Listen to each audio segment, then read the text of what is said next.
नमस्कार. आज आपण उपवासाचा बटाटा वडा बनवणार आहोत.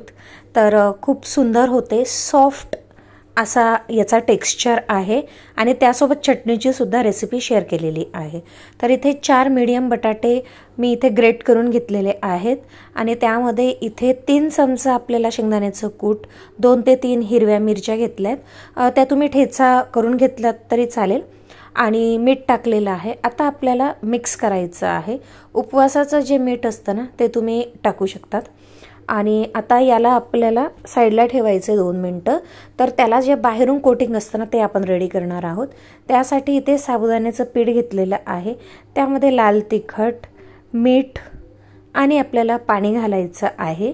तर कन्सिस्टन्सी चेक करायची. आधी पाणी थोडंसं घालूया आणि कारण की हे साबुदाण्याचं पीठ आहे तर हे घरीच दळल्यामुळे हलकंसं जाडसर आहे.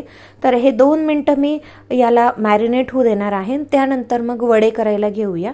तर वडे तुम्हाला हवे त्या आकाराचे तुम्ही वडे बनवून घ्या आणि छान याला गोल आकार दिल्यानंतर आपल्याला तळून घ्यायचे आहेत. जे बॅटर आपण बनवलं आहे त्यामध्ये आता बॅटरची कन्सिस्टन्सी चेक करून घ्यायची आहे.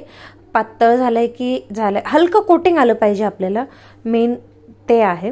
आणि त्यानंतर मग आपण हे तळून घेणार आहोत. तळायला सुद्धा लवकर तळले जातात. तर छान फ्राय झाल्यानंतर दोन्ही बाजूंनी खरपूस असे भाजून घ्यायचे आहेत. बाहेरून क्रिस्पी आणि आतून सॉफ्ट असं याचं टेक्स्चर आहे. आणि आता आपण याची उपवासाची चटणी जी असते ती करून घेणार आहोत. त्यासाठी शेंगदाणे, हिरवी मिरची, मीठ, साखर आणि दही घेतलेलं आहे. दह्याच्या ऐवजी लिंबू घेतलं तरी चालेल.